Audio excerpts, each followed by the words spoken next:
Hello, Fearless Gamers, and welcome to another podcast here on Fearless Games. I'm Matt the Vet, and today I am joined by the one, the only, the ever-famous and omnipresent... I don't know who he's talking about, but this is James the Wildcard. How are you? Well, I'm talking about Elena, because she's always here and no one knows. Omnipresence, very good. I'm good. I got myself some coffee. I'm good to go. It's cheaper Coffee? It's cheaper and slightly better for you than crystal meth, so... Slightly. I'm going the healthy route. Slightly better than crystal meth. I didn't know that when it came to, the fatalness of things, it was cocaine, crystal meth, and then coffee. Of course. So I went the healthier route and the cheaper route with coffee. And so, speaking of that, we got some interesting news that came down the pipeline this week. Was it Mario? Because he likes to go down pipelines. He does like to go down pipes because he is a plumber who originally was a carpenter, but no. You know what's weird? What? Unless you're working on big steam pipe fittings that you have to actually go inside to fix and finish, I'd never really seen any plumbers go into a pipe. Neither have I. Neither have I. And you never see Mario do any form of plumbing. It's true, and I've never really seen a green pipe. Usually like some white or copper. Yeah, I think now I could be wrong. I could be totally 100% wrong about this, but I think way back in the day, green was a water main. Maybe. I have seen something in like a basement of my high school once. It was painted green, but I don't know if it was a plumbing pipe or just like a gas pipe. Yeah, I have no idea. But and anyone you're changing my sentences mid sentence. We'll ask that later. So recently in the news, there's been a development in the Chapter House Studios vs. GW incident or case. I can't believe people are still getting ruffled over that because, let's be honest, Chapter House did a terrible job of hiding the fact that they were blatantly ripping off GW. What I find interesting is that everyone, as this court case was going on, was going, this is not fair, GW's being a bully, blah, blah, blah, how could they do this, blah, blah, blah, blah, blah. That's been all of the comments when the trial was happening.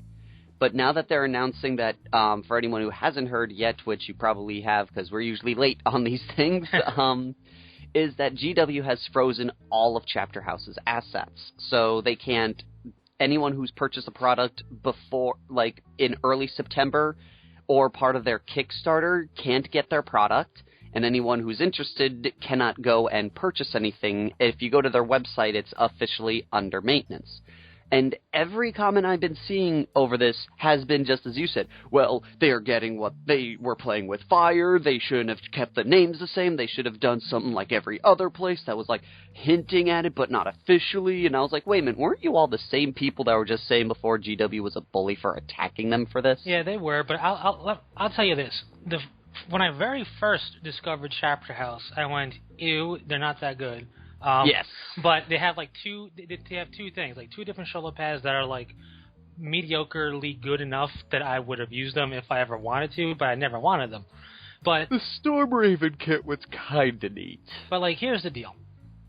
Chapter House did absolutely nothing. In fact, what they did is they went, hey, GW, I'm going to smack you in the face and still show you what I'm doing, smack you in the face again, and sell this stuff. Other companies, they'll make what they call night legs, and they're very clearly power-armored legs that happen to fit Space Marines because it's not specifically labeled a Space Marine bit. It's not specifically said to be, for a particular chapter or anything. It just happens to be night legs, and they fit perfectly. It works. They're allowed. It's open-ended enough because they don't have the market cornered for power armor. But when you start saying, check out this salamander conversion kit, you're like, oh my god, really? It's just like, they didn't hide it for anything. They're like, look at this Tau stuff. And it's like, you're not getting it, Chapter House. You're not getting it. It's like, well, it's like the only thing really that, that is a tricky one is the Chaos stuff, because there are some people that still just call it Chaos, but they take out the Space Marine part. For the very least, so no one can yell at them and because Chaos they're like, you can't Chaos. It's like, you can't own the word Chaos. Yeah, the ideology of what Chaos is makes it fine, but like, but there, Chapter Houses. I wish you could still peruse the site because it's so blatantly obvious what they were doing, and I'm all for kicks. Sorry. Yeah. Now, I'm all for what they were doing. Don't get me wrong. The idea of bits and stuff is fine. It's unfortunate that their quality wasn't really up there enough for me personally, but I'm not saying I could do better. I'm just saying I wouldn't. Yeah. I know not to make. You wouldn't purchase. But I wouldn't purchase it. But I'm all for companies doing that. We have it done all the time. I'm not going to call out companies by name because while I know they're safe enough, I'd rather not, do that. Please. But I purchased from said other companies. I own the Night Legs. I own Robe Night Legs, which are for Terminators. But all they do is they tell you they fit 25mm heroic scale or they fit 40mm heroic scale. That gives you an idea. Hey, Terminator are power armored, and you look at it and you go very clearly Space Marine legs. They do the same thing. There are companies making space orc, or like World War II style orcs, which are very clearly orcs to use in 40K, and they can do it and get away with it because it's not, again, orcs are just a generic race of thing. Yeah. And they're not going, hey, by the way, this is going to be great for Gaskell. I mean, they don't do that. Don't they usually spell their orc with a C, so it's Tolkien orc? Sometimes they go with a K. Sometimes they do. But it's just, hey, that's not a speed freak because it's an orc in a commissariat's hat, a Russian commissariat's hat. Hey, it's an orc with a German World War II helmet on it. I mean, it's an orc with a big cigar sticking out of his mouth. They can do that. They even do Imperial Guard stuff, and it's fine. They did kind of start catching on that maybe they should stop doing this because they did do after the courthouse thing, they made a Kickstarter for a wargaming sci-fi trenches and emplacement terrain, and they started doing space undead tech. Was their first thing. Then they had Space Elf energy walls and Space Elf laser cannons and tech and Federation barriers and heretic slave barriers and dark space elf. Like, they started just taking out, or Space Bug, they took out all the 40K references and just knew if they just made them generic, you will understand what they are. Yeah, but this is like too little too late. It is very too little too late. And for those that are wondering, we do kind of feel like I feel bad for the guy who's his whole life and like everything that was basically giving him finances and such is now kind of cut off completely. Yeah. And all that, but at the same time, I'm like, you were kind of playing with a loaded gun when you just decided to blatantly, when you went female striking scorpion model, you were playing with fire you shouldn't have been. And when they said, salamander chaplain conversion, it's like, come on, really? Like or the Tau super heavy walker. Yeah. Like you said, this is a dude trying to make. I don't know if that was a sole source or this was something they were doing as a side thing. Either way, it's cut off. The investment is basically ruined for them now because they can't do anything with it. That's unfortunate. But at the same time, you can't go and try to blatantly steal a piece of the pie out of somebody else's IP. Now, this is GW, the biggest company out there. And GW brings the most of people doing this. We have, when you look at the war games out there, the only third-party companies are only making stuff that work well with 40K. Yeah. Or fantasy, but mostly 40K. You don't see them doing that for Infinity or War Machine or anything like that. They do it for 40K, and that's just the way it is. I'm okay with that when you make it when you don't make it obvious. You can't go, like you said, female striking scorpion. It doesn't work. But you have companies that did the same thing with you had companies that made barriers, and they had one that was living, I forget, it was basically a Tyranid wall. But he described it very generic, but the picture is very clearly painted up as a Tyranid color scheme and everything like that. And they had Xenos Tech, which was a Tau wall. Then they had energy barriers, which were an Eldar wall. But they were blatant and vague, just like they were trying to do after their ship got sunk. Their battleship was halfway sunk, and they went, let's be generic, and it was too late. So, that's the problem. And if anybody feels like GW is being a bully, they're being a capitalist company. Yeah. You can't take somebody's IP. I can't go to Aliens and start making blatant alien things or blatant Predator things, or I can't go to I can't make a truck that looks just like Chevy's truck with the same symbol and badge and call it my own without expecting some type of repercussion, In fact, actually, GW did get sued for the Tyranids at one point by H.R. Geiger until the courthouse ruled, no, the Gene Stealers look very much distinct from your guys, so no. They did, because in the beginning they were some of the stuff was very close. Yeah. But you see the Tyranids have evolved, and it's very obvious that the Tyranids are inspired by that. Yep. It's just as the Zerg are inspired by the Tyranids and by that. Which is, inspiration's fine, but when you're blatantly saying, like you said, female striking scorpion, that's an issue. That's a problem. That's IP. You can't do that. That's like if, making a Mario ripoff game.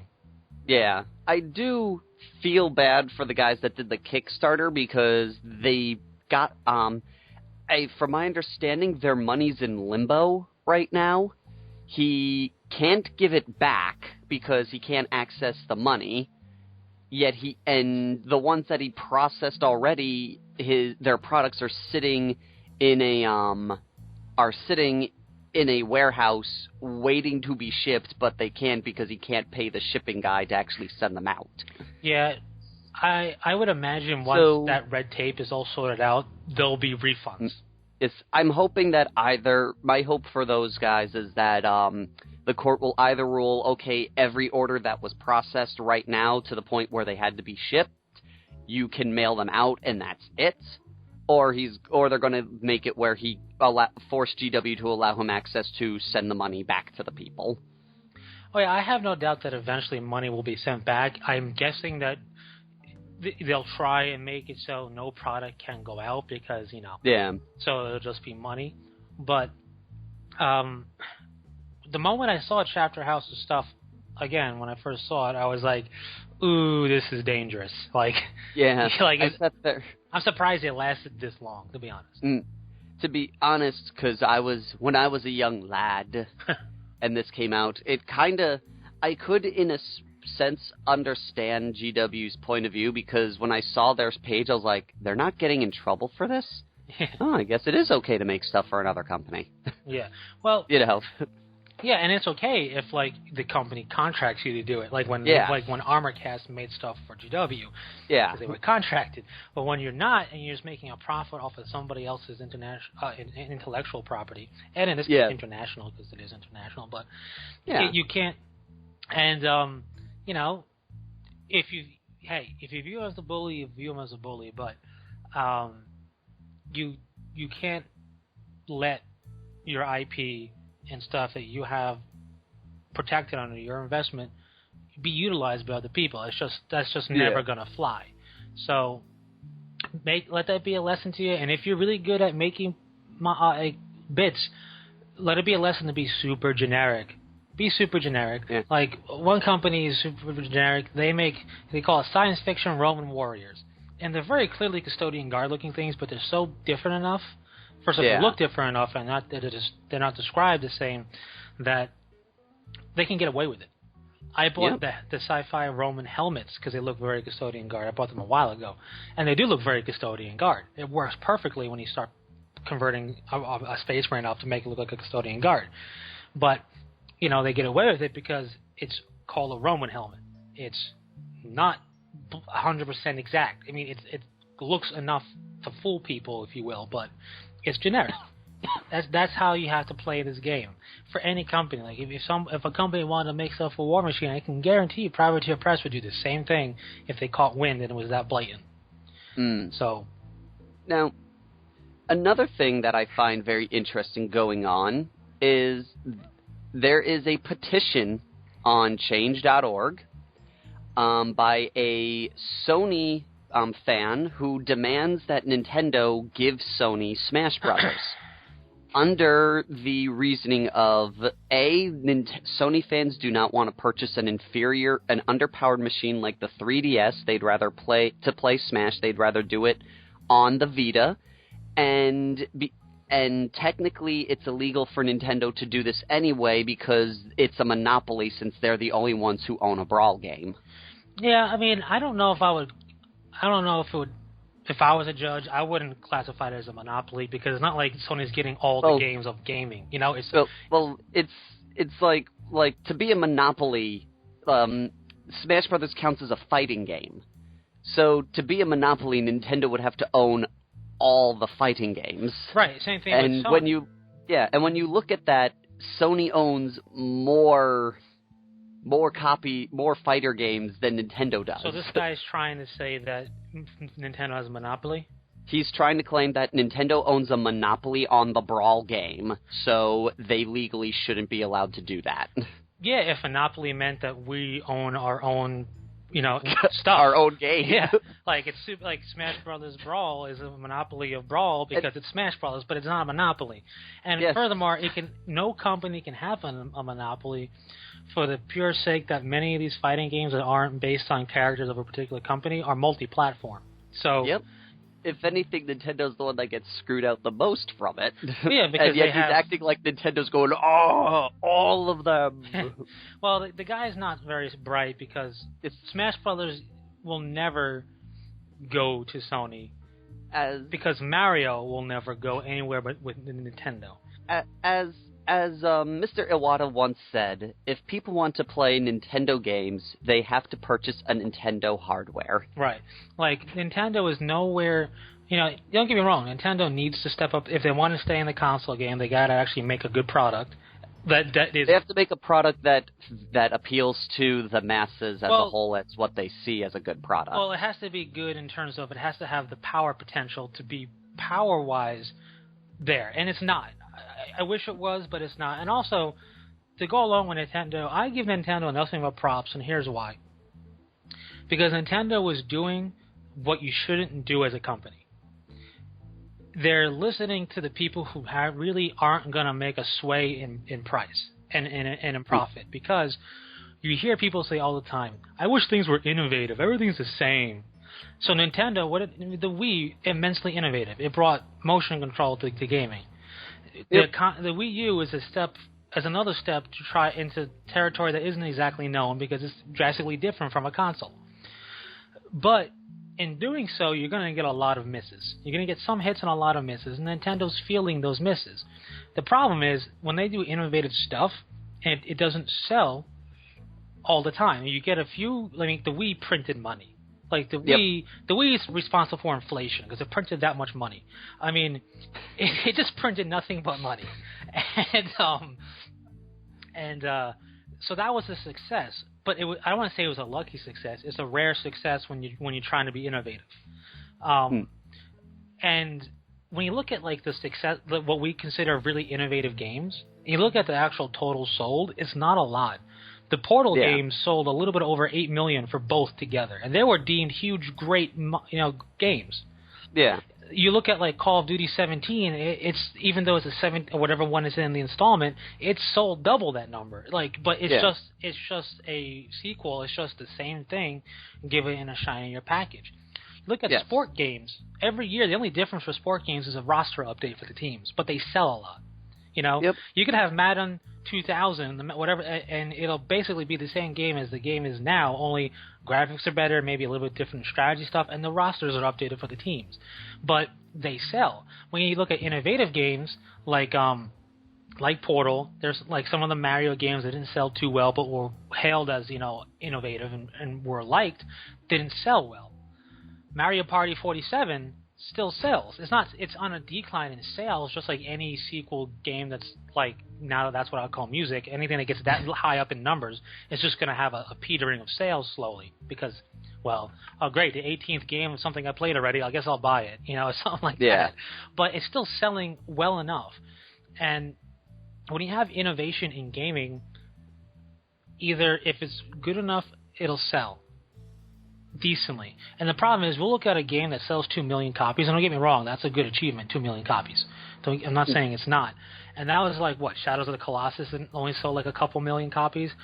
Something like that. But it's hailed as one of the greatest games since sliced bread.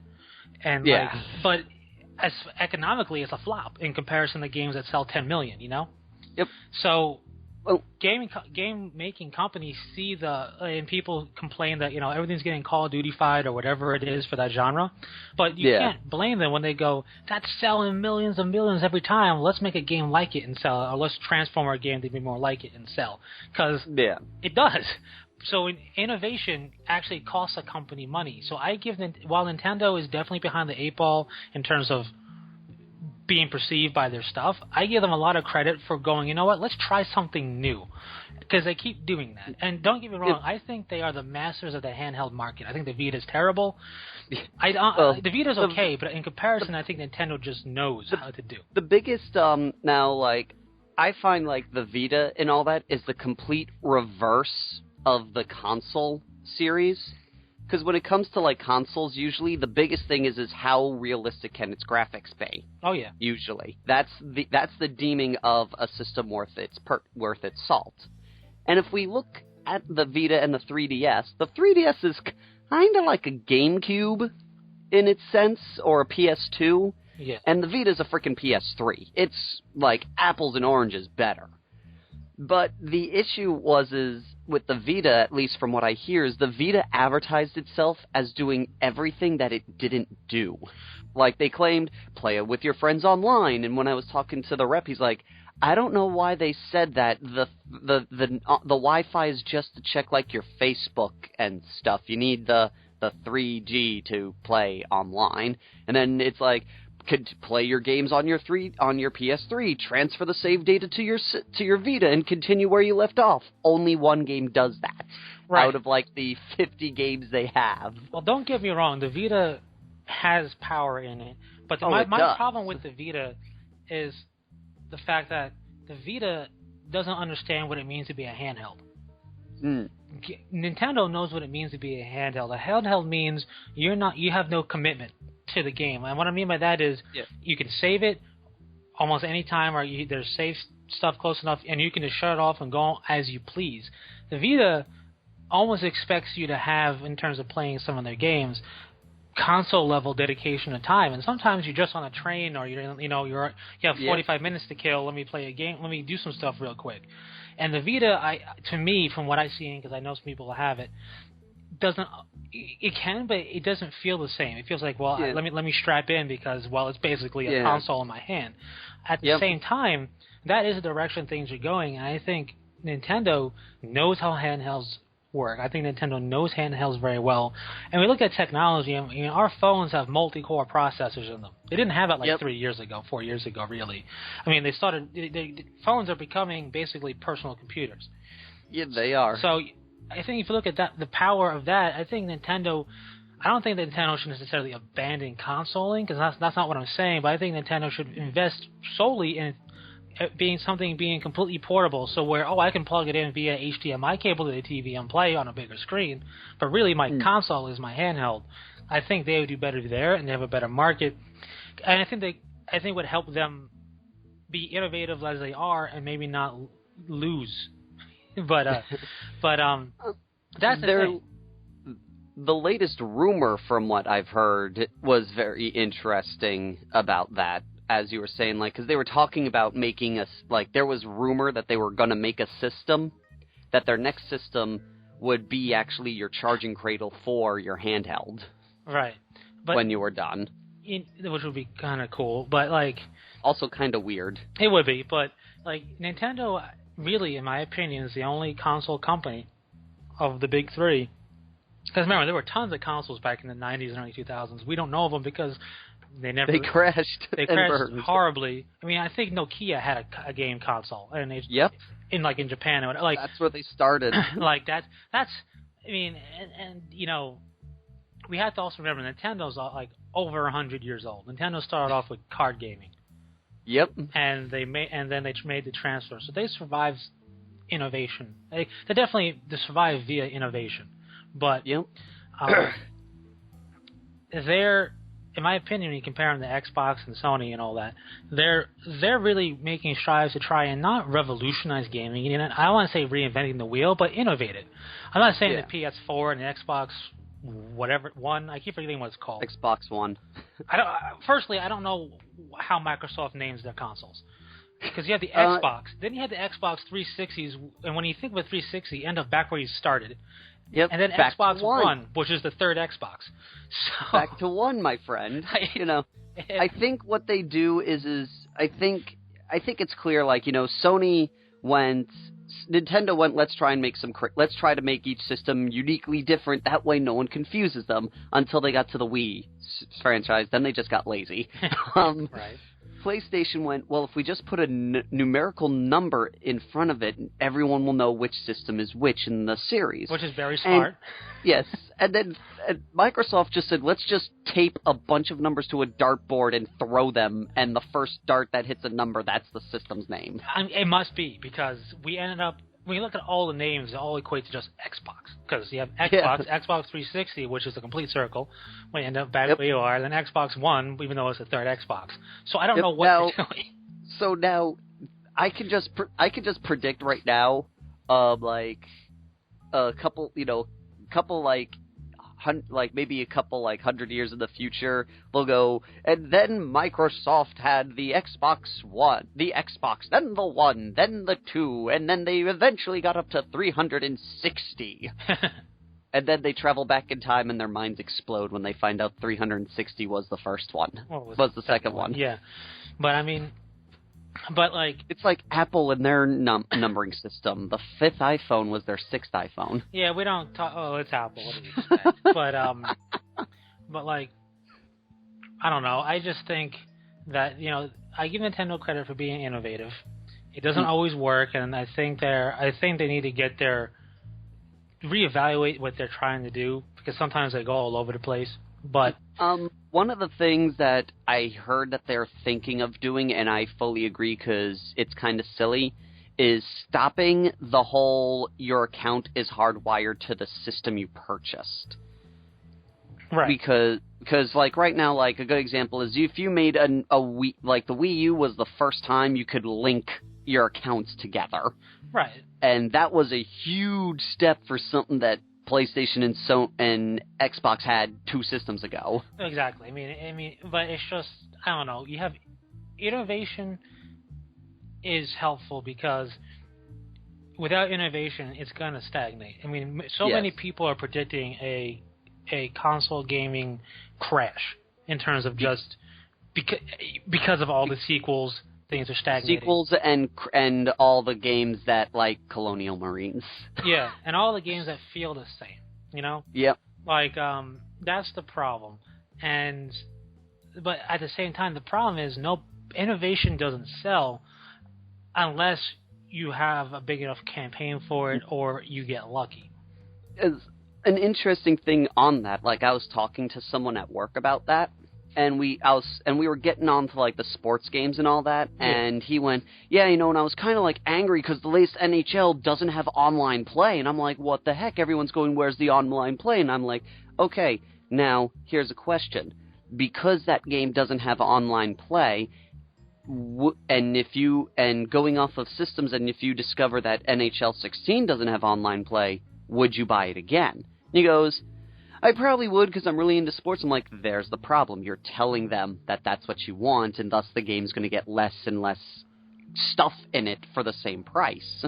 In a sense, yes, that is true. You know, that's voting with your wallet. You have to, you vote, you tell the company, you don't tell a company what you're doing by sending them an email going, you made me sad because this feature's gone. You tell them you're not happy by not buying their product. It's also weird because I know that game because I know people play it, and it had multiplayer capability online for so long that they'll just cut it. But it's voting with your wallet is a thing. Here's a problem with the gaming community, and it's not just the console gaming community. It's also stems from the wargaming. Yep. It's some of the most vocal people out there because they feel that they have to say everything, a voice and everything. Yeah, they feel like they always have to voice their opinion, even though sometimes their opinions are better left, dead and buried. Left. But we'll say all this stuff, and then stuff will get released, and we buy it anyway. Yep. I'm not saying us as in we. I mean we as in the collective gaming and wargaming community. You go, I don't like that. Blah blah blah blah blah. Ooh, NHL 40 million. I'll buy it. It's like, everything's a Call of Duty game. Here's a new Call of Duty game. Take my money. It's like, that's the problem. It's like, it's also like with me, my Eldar and all that. I complain about a lot of the stuff with the Eldar, and then I go out and buy it. Or the Tau. If you ever see me playing in a game with Tau, I am like, I don't know where I get, but I just get so freaking ticked off at the Tau Codex. But then later on in the day, I'll be like, I'm tempted to play to Farsight Enclave. I'm like, what am I saying? But it's true, and the thing with wargaming is you can't really go innovative in addition to addition. You can try to spice it up a bit, and people will complain when you do or when you change things. But then it's sold. I'm not saying this for any particular wargaming company, but I'm going. No, it's for all of them. It's for all of them. Like, I would say, you know what? Like the most innovative thing I think recently is Infinity's dice. They use D20s. Yeah, and that's one of the big things I don't like about Infinity. Don't get me wrong. I like me a D20. They get a nice weight to them. When you roll them, it feels important, because usually when I rolled this for D&D, and it was important, because I would fail anyway, but it was important. But I look at it and I go, a D20, huh? I don't know how I feel about that, because I have loads of D6s. Yeah. I have a couple of D20s, but I don't feel like I have enough. It's not a die that I want to buy multiples of, because they're not the cheapest to buy by themselves. Nobody sells, like, here's 10 D20s, because why would you need 10?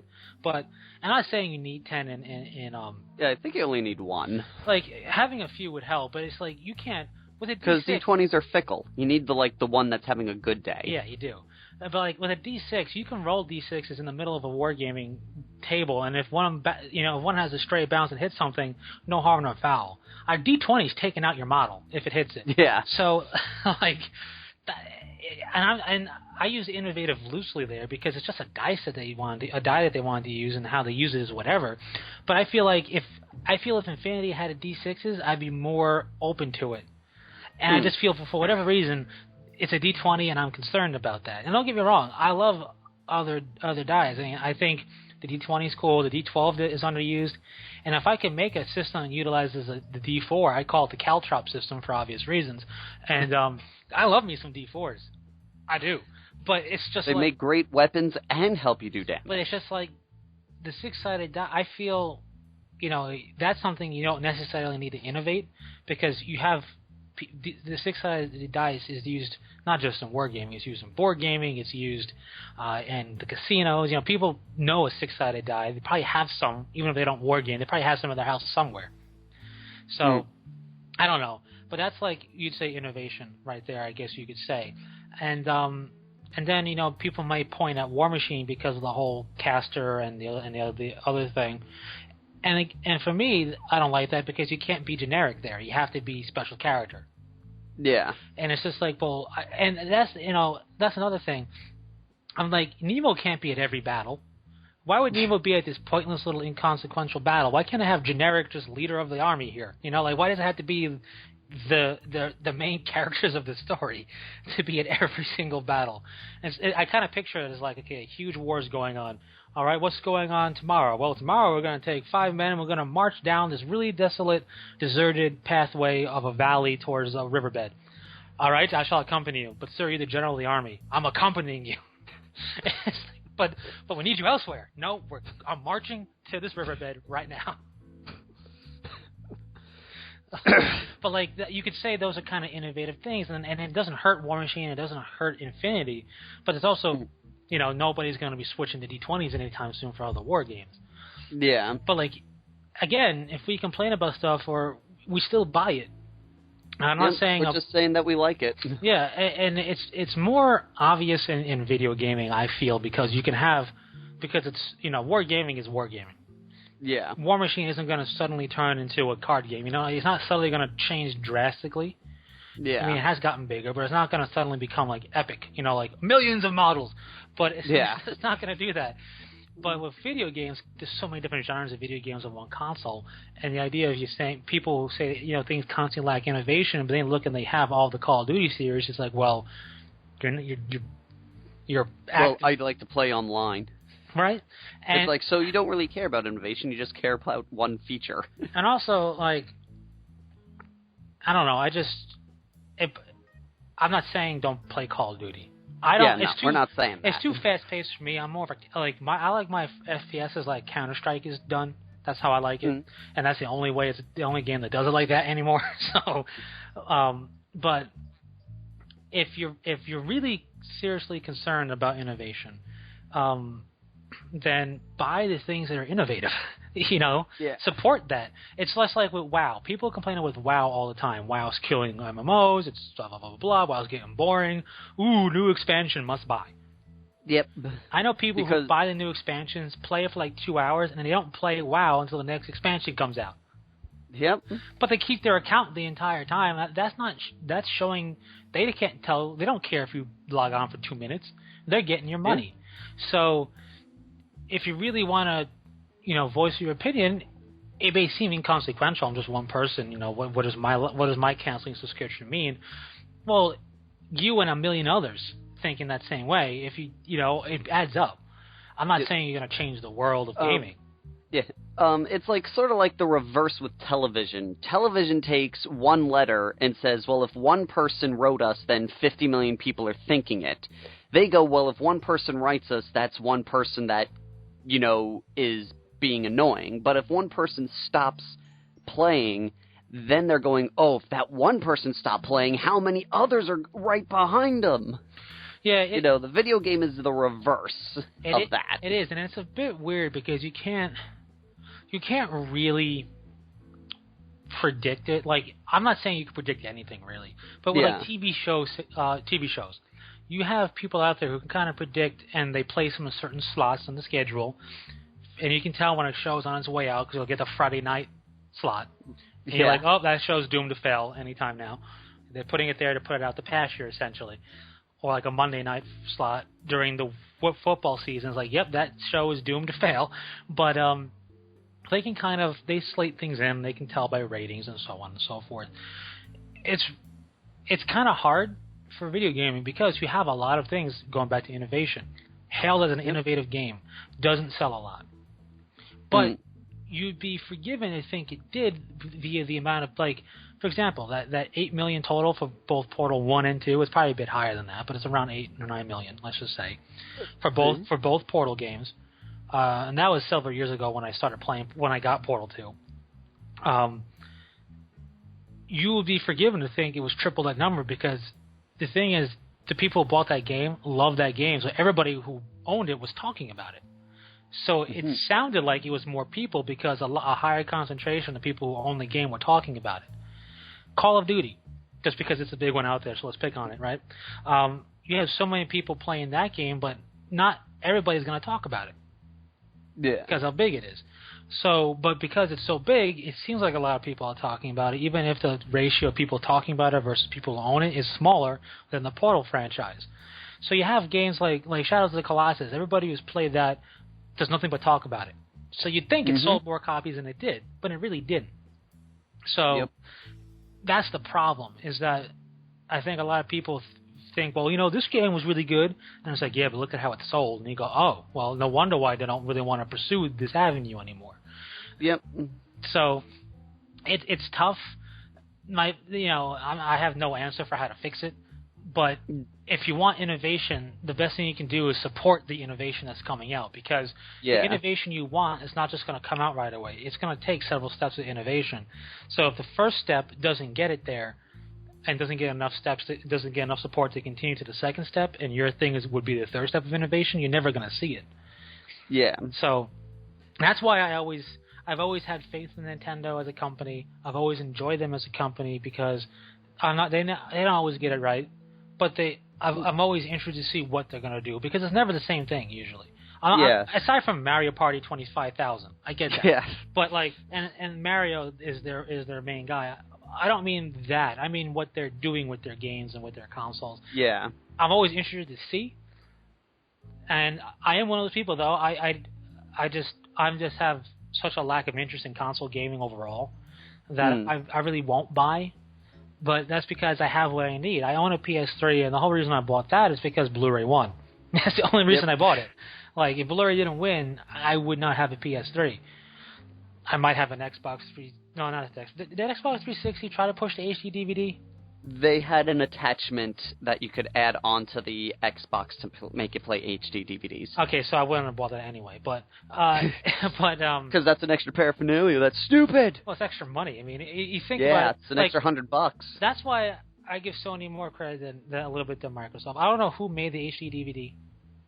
I don't know either. But I'm gonna go find that out. But Sony made the Blu-ray. And then they took a really big risk in putting it in their console. Yep. Because if that failed, that would be like having a Laserdisc player. I mean, pretty much. So, I mean, that would have been a risk. But, you know, I give them that credit. I don't know if Microsoft was trying to champion the HD DVD at all or not. But I give Sony a lot of credit for that because they went. We're gonna make this. It was JVC's and Sony that did the Laserdisc. Did the HDs. Huh? So they're competing against themselves. But pretty much. Yeah, and JVC. But like, you know, if the HD DVD won, what would it have done? Like, if you think about the what if scenario there, because a Blu-ray, you could say it was a technological innovation. Yeah. The capabilities of what that represented. So Sony brought that to the table and it won, luckily. If it didn't win, think about what might have happened to Sony games. Yeah. I don't think it would have died, but I think it would be almost like an Xbox monopoly at this point because of, like, you know, if the Blu-rays fail. Apparently also Hewlett-Packard was one of the big competitors along with Microsoft to try and push the HDI format. Gotcha. And they wanted Blu-rays to use Microsoft's HDI instead of BDJs. Yeah, and also what I have to say is this to Microsoft, who is not listening, but if they were, release a codec for your Windows Media Player for Blu-ray support. It's been a long time. You still don't have any Blu-ray support for your the thing that comes in every Windows every Windows computer, which is Windows Media Player. I use it. I have no problem with it. But you have no Blu-ray support, and it's yes, it would be money to get it, but think about it. It's been how long? I mean, get a Blu-ray support already. You need like a Media Player Classic or something. Yeah, to play I don't see why Windows Media Player. I don't see why Windows can't just step up to the plate. It's not like they're hurting for cash and pay the money for a Blu-ray. They already put it in their Xbox One. I know, but I have you can get a Blu-ray player in any Windows machine, but yet Windows Media Player can't run them. I don't know if there are like third-party codecs that you can get out there. I wouldn't get them anyway. I don't mess with that. But I don't see a reason that it can't just make it play it. It's not that hard. It's not like,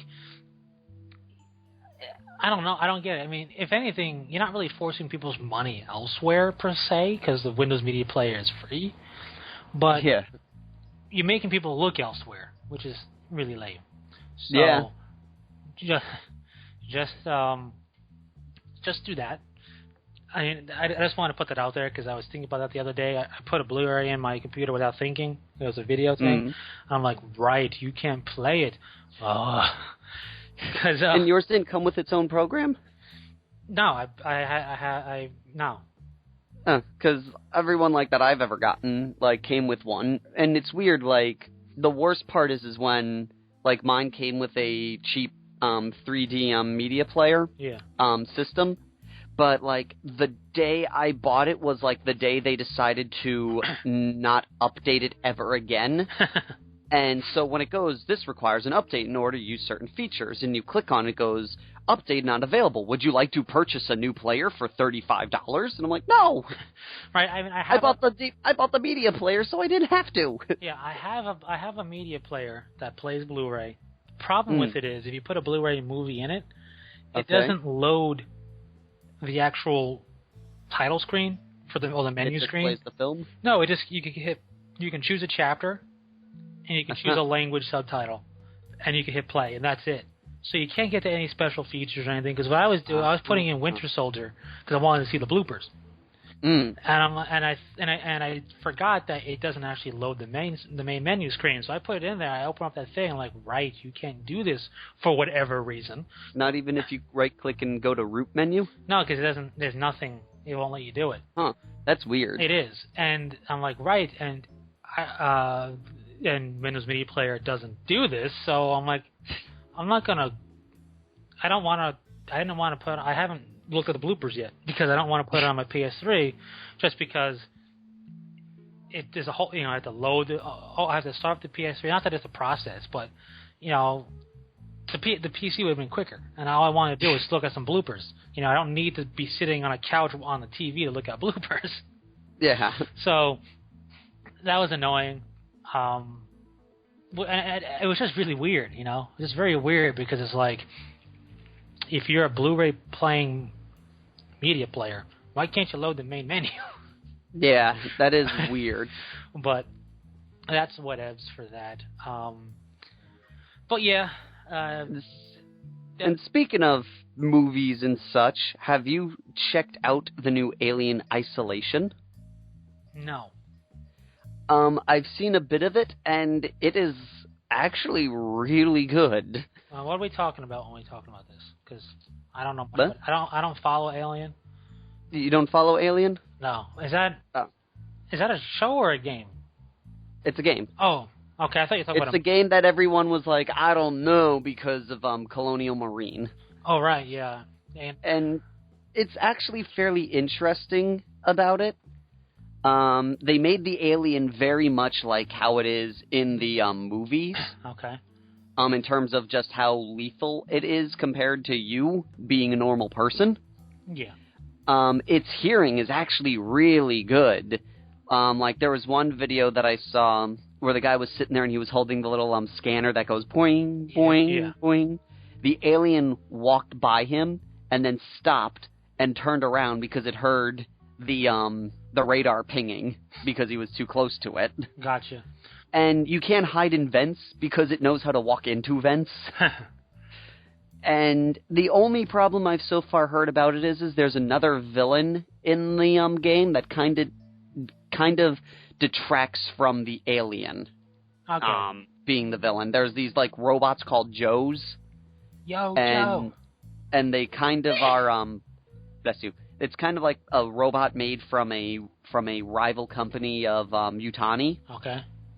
And they're like the focus villain. They're the ones that you're constantly running into. And the alien is more of like a event type of thing. See, that's unfortunate because it's called Aliens. Yeah. I mean, but from what I've seen, it's actually really cool. But I've heard that the second half of the game kind of gets really bad. Gotcha. See, here's my deal with Alien. If you're gonna make an Alien game, the idea of those Joes I don't like because it's not called Joe. It's called Alien. Make the alien to be bad, Maybe have these things there, but make the alien the real thing.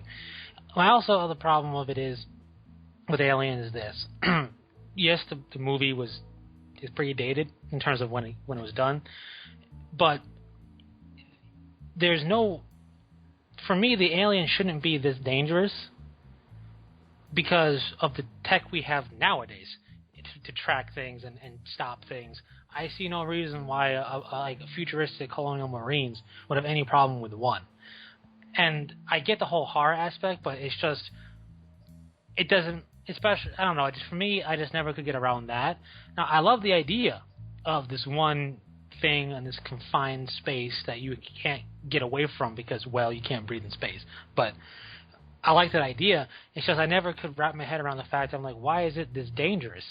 But I don't know. That's just me for Alien. But I've always liked the horror aspect of Alien. And for me, if you're ever going to do a game or if you're ever going to do another movie, they got to keep the horror of it. You can't really make it too actiony, in my opinion. Yeah. One of the things I always liked about the Alien series was the attention to, like, detail. Like, I never noticed that if you listen to the background, there's always some machine making a heartbeat sound in the first Alien movie. Right. Or the fact, like, in the second one, when there was 15 minutes before the facility blew up, I actually timed it, and it did blow up in exactly 15 minutes.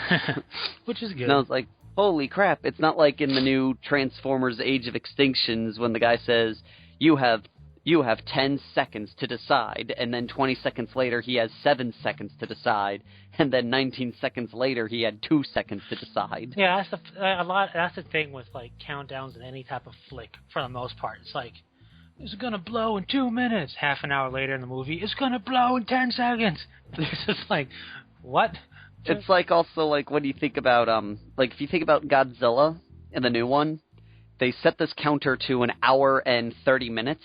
Yeah. And when they got back to the device, it had 30 minutes. It was like, wait a minute, so we did the monsters attacking here, the monsters going over here, us dealing with this, us dealing with that, us doing the Halo drop, us getting over here, and that all happened in an hour? Bullcrap, it was light out when they started, and it's now in the middle of the night. Yeah. But, well, that's, I mean, hopefully Alien Isolation does well enough that they'll actually make a better Alien game than that and actually focus on the alien more. Because, you know, horror games have kind of come back as being something people want. Because for a while, it's like, you know, we wanted horror, and then it was like, we want horror, but we don't actually want to get scared anymore. We want to be able to blow up that thing that scares us. Yeah, and then now we kind of came back to games I'll never play because I don't like playing horror games like that where you have no, you know, I don't like horror games, period. But I like when they're done well. And now we're going back to actually being scared of the game and actually having it. You can't just blow things up anymore. But so I think Alien would fit perfectly into a really good horror game. And maybe, I mean, Isolation sounds like it's trying to do that. And if they make another one, maybe they'll really focus on just the alien, which would be really fantastic. Yep. Like I said, when they do it, it's done very well.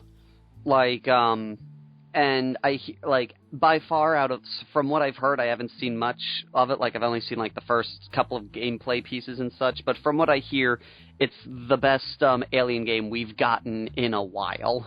Well, that's good and it's refreshing. Is keeping Alien alive because, you know, people nowadays probably, you know, kids nowadays probably haven't seen any of the aliens. So kids nowadays, they look at H.R. Geiger's aliens and go, those look so fake. Instead of their CG crap that you can't tell if it's really there or not. And looks too damn cartoony. Yeah, but I mean, like, also, I mean, aside from Prometheus, we haven't really had an alien movie. Yeah. Not counting AVP, because that was more focusing on the human. Well, like, Ender's Game. That was an alien movie. I mean... Oh, from the franchise. Yeah, from the franchise. Oh, okay, from the franchise. From the franchise. Yeah. Which, we're getting a Prometheus 2, which is going to be probably directed by James Cameron, called Prometheus. Fair enough. But, well, no, seriously, the guy, I forget his name, which is a shame because I like a whole bunch of his movies, but the director from that one said he's doing another one. Gotcha. The director of Prometheus? Yeah. Ridley Scott. There we go. Ridley Scott. Okay, well, Ridley Scott said that. It would be interesting to see. I still love how when people were like, I was expecting answers to all my questions. Like, it's Ridley Scott. When does he answer questions? You want answers? Foolish boy. And I do, and I don't know about you, but none of the trailers I saw went, every single question you had will be answered. No, if anything, the trailers went just raised more questions. I think the trailer just went to find out the knowledge you seek type of thing, which was what the movie was about. Yeah. Like, if any implication of questions, it was just indicating what the driving goal of the characters was questions. Yes. Not that the movie was going to give you answers to stuff you've already wondered. Exactly. But I will agree that the whole running away from the spaceship thing is kind of stupid. I don't think it was when stupid. when the spaceship was falling. Was falling down and she was running directly in a straight line of where the ship was falling instead of just to the side. Oh yeah, no, I mean that was dumb, but the whole idea of running away from that was fine. It's just that they should have just each went perpendicular. Like that's what I'm talking about. Is it was the scene itself wasn't dumb. The fact that she looked over her shoulder and her brain never went, I could go to the left and avoid all of this. Never kicked in. Yeah, that's true. And for everyone who says, how did the guy with the map get lost? He didn't have the map. He was mapping it and sending it back to the station. So the station had the map. He didn't. Yeah, no, exactly. That's very true. When I heard somebody make that argument, I'm like, you do realize the people have the maps in the ship, right? Yeah, like there was never an indication whatsoever that he had the map on him. Yeah. Though I will get noticed that the one guy who got freaked out by, like, seeing a dead, like, alien corpse was fine with seeing that weird, crazy worm thing. Yeah. You know, like, there were some things that were, like... There are some things that you could point out are pretty stupid in that film. But there are other things in that film that people say were stupid you could call them out on. Yeah, but I mean, I would say that the film was better than the Thing prequel thing. The Thing prequel was... It was cute that they were trying. You know, I enjoyed it. Yeah, I enjoyed it, but it was just at certain points I'm like, come on. Certain points I felt like a good example, the axe scene. I was like, this scene is just there because they're like, we need to really cement that this is a prequel. Like when he cuts the axe, he throws the axe, he cuts the thing and everything, and then he grabs the axe. She goes, "No, leave it." I'm like, why? Well, it's a weapon. It's true, and here's why. And it was, I forget which commercial brought it up, but you don't make the brightest ideas and decisions in horror situations like in film. And it was like, why don't we hide in the running car? No, let's hide behind the chainsaws. And it's true. Why don't we get into the running car? No, bad idea. Get into the shed with the hanging chainsaws. And it's true. It's just, whatever happens in horror films, everybody's IQ drops. You know, and they're supposed to be scientists and whatnot, and it's like, no. Leave our sole means of defense behind. And it's like, but why? And then the best is like the dude who's like the killer chainsaw dude sitting there and he's like, what? As they're sitting behind the chainsaw. Yeah. And they clearly would have seen him when they went into it. Yeah. So, but it's true, and with the Thing pretty cool because it's a horror film. It's the same concept. Let's stop thinking. Let's just stop thinking and do everything as dumb as possible. Yep. Yeah. But that's what happens in movies, Fearless Gamers. You gotta. Though I will say I was very glad, because I was afraid it was going to happen, I was very glad the Thing didn't talk at the end. Because there was a scene I'm like, don't you dare say anything. Don't you dare talk. Okay, good. They were going to cast George Takei to go, oh my. Oh my. I would have accepted that and only that. Just because. Oh, George Takei. Takei, sorry. George, I think. I would accept George Takei. I would accept that and only that in that situation. Because it works. And that's why I would accept it. That man is awesome. He is. He is really awesome. Did you know he was in a Godzilla film? Was he in it, or was he the voice? Or was he the voice? He was a dubbed voice. Yeah, he was a dubbed voice. Yeah. Yeah, in one film that was trying to not be Godzilla because they were afraid people get confused by the fact that he died in the last one. Right. Yeah. So they called him Gigantus. Yeah, I have heard about that. But I couldn't tell which voice was his. Which is surprising. I guess I'd have to go back to Star Trek and watch a couple of episodes with him to hear how he sounded when he was younger. True. But it's surprising that his voice is hard to pick out. It is. I couldn't tell which one it was. Well, this is when he was a wee bit younger. Maybe he wasn't fully developed in his oh my. So, Yes, his oh my's didn't fully develop yet. oh man. Just imagine him doing like one of those puberty episodes. Oh my, it looks like your body is going through changes. He should totally do that. Why hasn't he yet? Him and Morgan Freeman. Before now, you will notice there are changes in your body. Because everyone wants Morgan Freeman to narrate their life. Morgan Freeman is just, he is narration voice. You can't really dispute that. I mean, Patrick Stewart's got a good one too. I haven't heard him. Well, no, I heard him narrating in the Castlevania game. Yeah, he can narrate pretty well, but Morgan Freeman just has that sweet molasses. But he does. Andy Dufresne. He's got that.